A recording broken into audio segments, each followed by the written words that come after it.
Okay, इसके बाद हमने किस कॉन्सेप्ट को सीखना है। नेक्स्ट हमारे पास काफ़ी सारे डाटा एनोटेशन एट्रीब्यूट्स होते हैं, किस पर्पज़ के लिए यूज़ होते हैं। हम किसी भी कॉलम पे वैलिडेशन अप्लाई करना चाहें, किसी कॉलम पे कोई लिमिट लगाना चाहे, या इस पे किसी भी तरह की वर्किंग रिस्ट्रिक्शन ऐड करना चाहें, हम डाटा एनोटेशन एट्रीब्यूट्स को यूज़ कर सकते हैं। कौन कौन से एनोटेशन एट्रीब्यूट्स हैं मैं यहाँ से लिंक ऐड कर दूंगा इस फाइल के अंदर। जब आप ओपन करेंगे तो आपके पास सारे के सारे एनोटेशन एट्रीब्यूट्स जो हम मोस्टली यूज़ करते हैं वो डिस्प्ले हो जाएंगे। टेबल को हम देख चुके हैं, टेबल किस तरह से हम यूज़ करते हैं। जिस पे भी मैं क्लिक करूंगा फर्दर उसकी एग्जाम्पल भी ओपन हो जाएगी कि टेबल एट्रीब्यूट को हम किस तरह से यूज़ कर सकते हैं। मैं बैक चला जाता हूं। इसके बाद कॉलम को किस तरह से हम यूज़ कर सकते हैं। हम अगर इस कॉलम का नेम डेटाबेस के अंदर कोई और रखना चाहते हैं तो हम यहाँ से कॉलम एट्रीब्यूट को यूज़ कर सकते हैं। फॉर एग्जांपल यहाँ पे मेरे पास प्रोडक्ट्स के अंदर प्रोडक्ट नेम की बजाय मैं चाहता हूँ कि डेटाबेस के अंदर इसका नेम, इस कॉलम का नेम ना हो बल्कि इस कॉलम का नेम डिस्क्रिप्शन ऐड हो। सो हम यहाँ से आके इसका नेम चेंज कर सकते हैं। इसी तरह इसके बाद मैं इसकी टाइप भी डिफाइन कर सकता हूँ। डाटा टाइप का हमारे पास ऑप्शन होता है, डाटा टाइप इक्वल टू मैं इसकी जो भी डाटा टाइप डिफाइन करना चाहूँ डाटाबेस के अंदर, पासवर्ड डिफाइन करना है मुझे, स्ट्रिंग डिफाइन करनी है, नंबर डिफाइन करना है, टेक्स्ट डिफाइन करना है। सो यहाँ से आके हम इसकी डाटा टाइप्स को भी अपनी मर्जी से ऐड करवा सकते हैं। इसके बाद नेक्स्ट हमारे पास प्रॉपर्टी फॉरेन की को हम डिस्कस कर चुके हैं कि जब भी हम रिलेशन क्रिएट कर रहे हों तो हम फॉरेन की को डिफाइन करते हैं। अब फॉरेन की को हम दो तरह से डिफाइन कर सकते हैं। अगर मैं इस कॉलम के ऊपर फॉरेन की एट्रीब्यूट को यूज़ करूंगा तो यहाँ पे मुझे इसका टेबल नेम डिफाइन करना होगा कि ये कॉलम किस टेबल की फॉरेन की है। और अगर मैं इसी कॉलम को अपने इस कॉलम के बजाय इस एट्रीब्यूट, टेबल एट्रीब्यूट या नेविगेशन एट्रीब्यूट के ऊपर यूज़ करूंगा तब मुझे यहाँ पे अपने कॉलम नेम को डिफाइन करना पड़ेगा कि इस टेबल की फॉरेन की कौन सी है।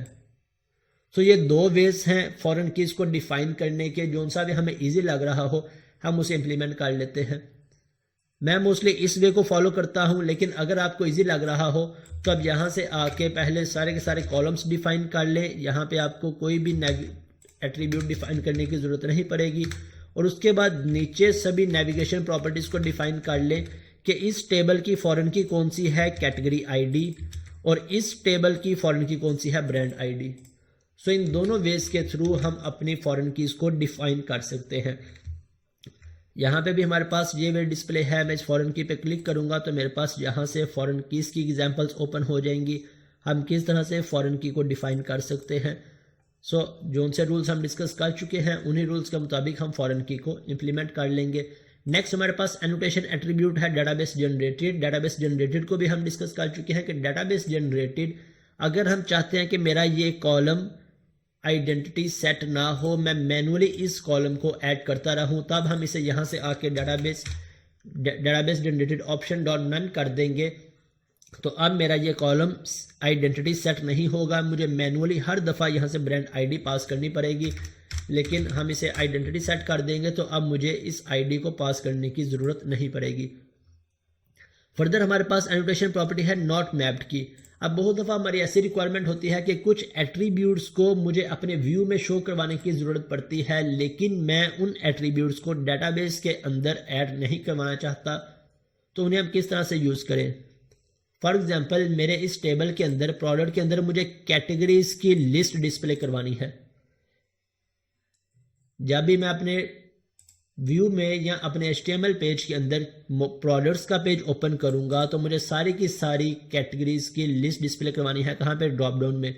सो इसके लिए हम यहाँ पे आके कैटेगरी लिस्ट की एक प्रॉपर्टी क्रिएट कर लेंगे जिसमें हम क्या सेव करवाएंगे, जितनी भी हमारे पास कैटेगरीज होंगी उनकी लिस्ट सेव करवा लेंगे। अभी थोड़ी देर में हम इस कॉन्सेप्ट को प्रॉपर इंप्लीमेंट भी करेंगे, व्यू में डिस्प्ले भी करवाएंगे, तब आपका ये कॉन्सेप्ट और क्लियर हो जाएगा।